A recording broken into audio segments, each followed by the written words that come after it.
Hey, this is Charlie Chaz Corona for hashtag PVT. And well, who do we have here? He is a veteran, unlike any veteran. His name is Rudy Boy Gonzalez. Rudy, some of the people know you, some of them don't. When did you get into the wrestling business? Let's go back in time. So my first, the first day I walked in the wrestling office was January 2nd, 1982. Now, which office is this? Which Southwest Championship Wrestling for Joe Blanchard. And how did you get? Did someone tell you to go, or? My high school football coach knew Joe Blanchard through sports activities in San Antonio, and they're good friends. So he referred me to go train there between my college semester of fall and spring, and the idea was to just go train for a couple of weeks.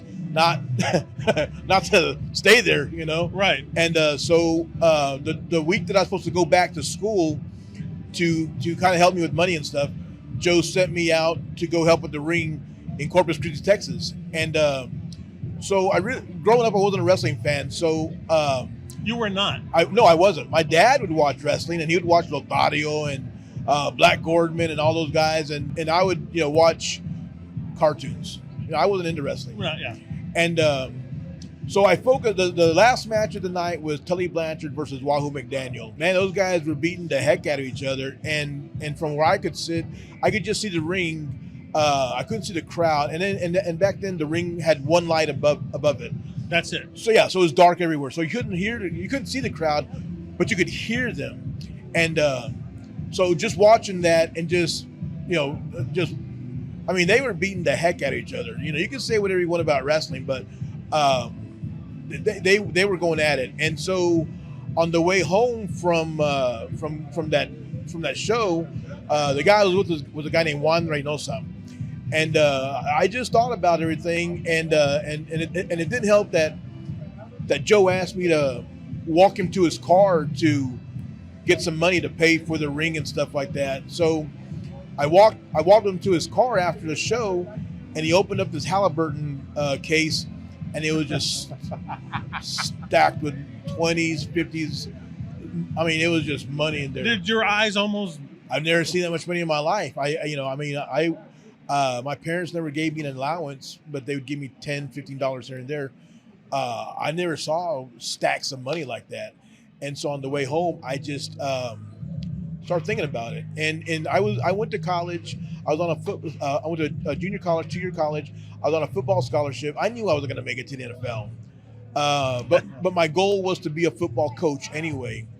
And so I thought about it, and I'll take a side, I'll pull off to the side a little bit and try this wrestling stuff out. I didn't want to be a wrestler. I want to learn the wrestling business, being the promoter and stuff like that. Yeah.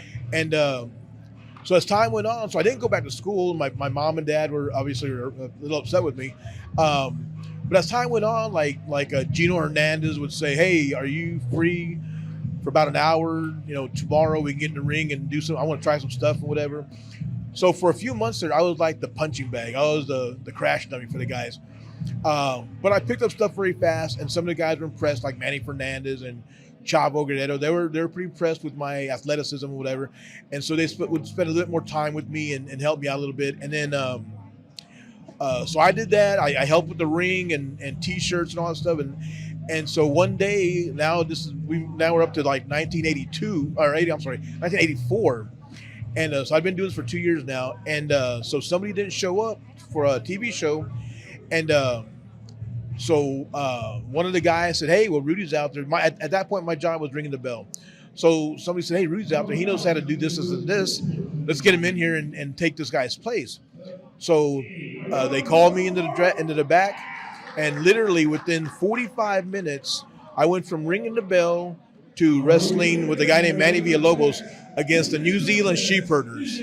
Luke Williams and Butch Miller. And oh man, it was like there was no time to think about it. There was no time it was just, you were just from here to there. And before I knew it, I was back in the dressing room, and I got word that they were impressed with my work and stuff. and they just told me, you need a little bit more ring time. Get your boots, get your trunks, and polish up, and we could use you. And so there you go. I started I started wrestling. So here we are with Rudy Boy Gonzalez, and let's go down the who's who, the list of guys that you've been in the ring with, because a lot of the people in PVT Nation want to hear specific names. So who have you wrestled as a partner or against in the ring? So when I started, man, I was blessed because a lot of the guys then are legends now, and very thought of highly. So like I mentioned the New Zealand sheep herders. They were the bushwhackers in WWF. Manny Fernandez, Chavo Guerrero, Telly Blanchard, Gino Hernandez, Dick Slater, Bruiser Brody liked me very much. And then going down Black Bart, and then I got some spots where I was able to wrestle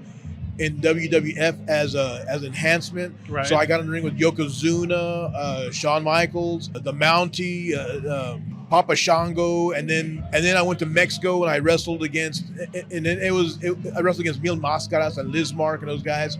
I was tag team partnered with Pirata Morgan and Jerry Estrada and stuff. And again, those are guys that then it was like they're my partners. And I look back today and I look back and it's like, man, I was blessed. I was around some heavy hitters. And then Sean retired from wrestling for a little while, and he asked me to run his wrestling school.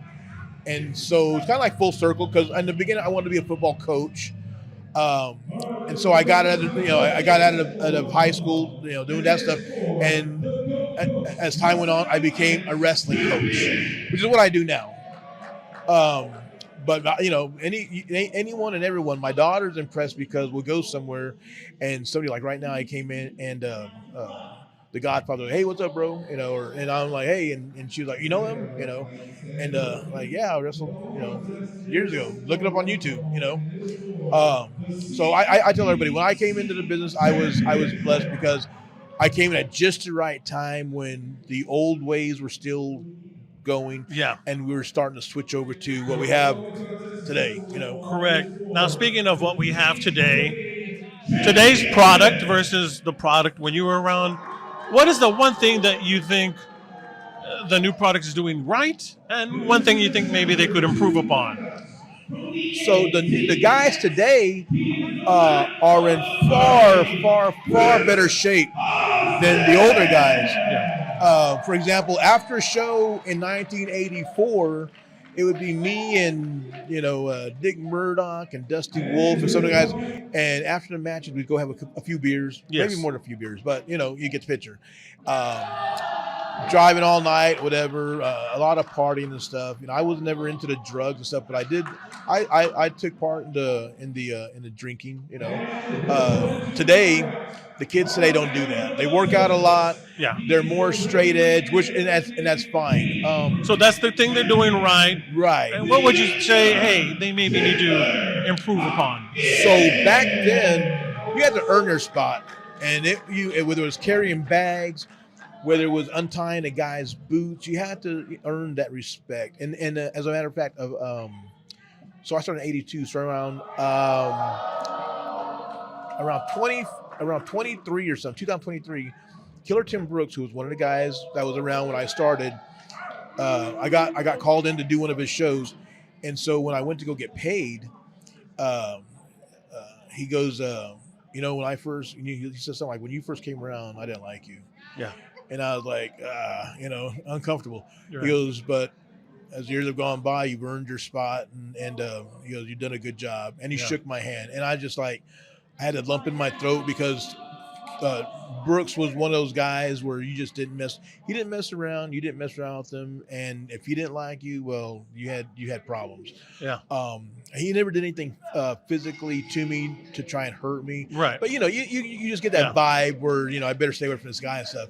And then for him to say that so many years later just meant the world to me. Right. So you felt the hey, man, I earned his respect. Accepted. I was now accepted 20-some years later. So back then you had to earn your spot.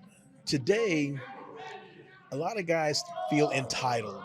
Right. Like they're owed something, and before it was like, I had to, as a young guy, I had to earn their respect. And today, the young guys are Entitled. respect me. Yeah, yeah, and you know what? A lot of that is generational. Goes Right. across wrestling as well. Well, you know, everyone out there at PVT respects you. I respect you.